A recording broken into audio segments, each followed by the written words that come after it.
Tasmania's transport history is truly endless. Trains, trams, buses, and everything in between play a vital role in the history of our state. No place has more of its history than the Tasmanian Transport Museum in Glenorchy, Tasmania. Situated on the historical Northern Suburbs Railway, the museum is working to bring back train services to the northern suburbs of Hobart. In this video, I will explore the museum, its exhibits, and ride the rails on the Northern Suburbs line. Hi, I'm Tasmanian, and this is Hobart's Hidden Steam Trains.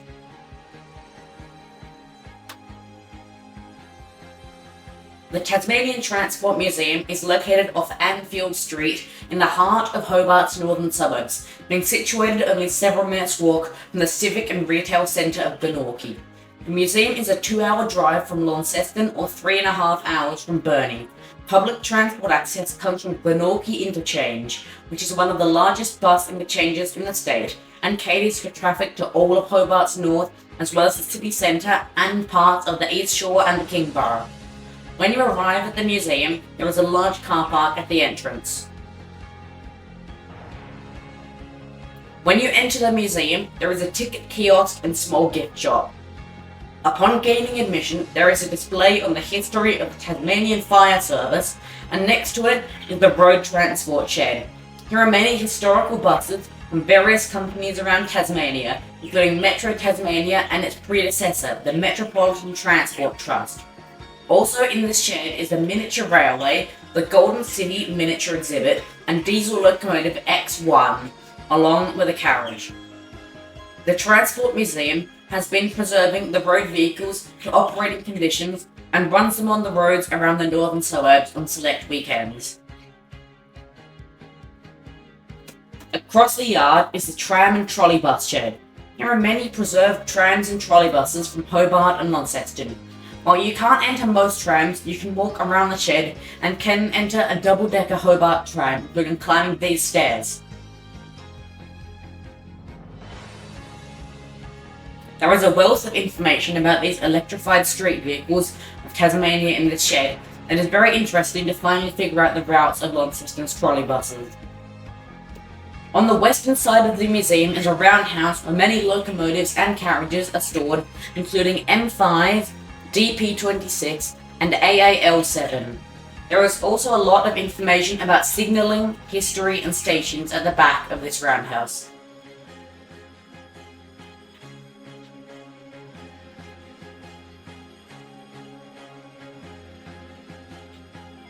There are various other exhibits scattered around, including displays on the Tasman Limited, the restored Botanical Gardens Station signal box, and a Climax locomotive from the Australian Newsprint Mill's Styx Valley operations sitting in the yard. Also visible in the yard are many wagons and diesel locomotive Y4, which runs trains on other days. Finally, I will cover the train ride. The service starts at the preserved Newtown station, which is located in the centre of the museum complex, being relocated from its former site at Bay Road in Newtown. Today, our train is comprised of steam locomotive C22, a Bayer Peacock locomotive from the Tasmanian Government Railways, hauling 2 carriages. There is a standard TGR passenger carriage, AAL7, and a bit of an odd circumstance in the railway world. The second carriage is SP4, a former rail motor now converted to a carriage. The rest of its class remained as passenger rail motors running the Launceston to Hobart to Burnie expresses, while it was converted to a carriage. Our train pulls out of the Newtown station and passes the former Glenorchy station platform, now just an overgrown concrete slab. This is a far cry from what the station used to be.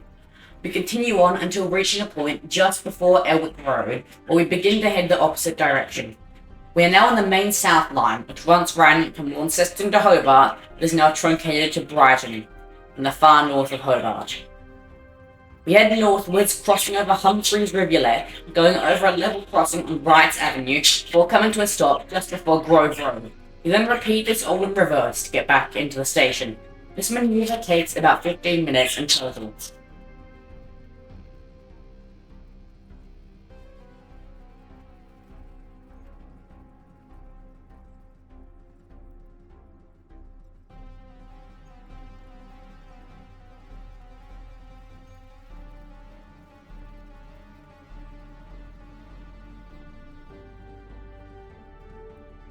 This heritage service is likely to be extended in the future to Berrydale in the northern suburbs of Hobart, which is about 5 kilometres away from the current terminus at Grove Road.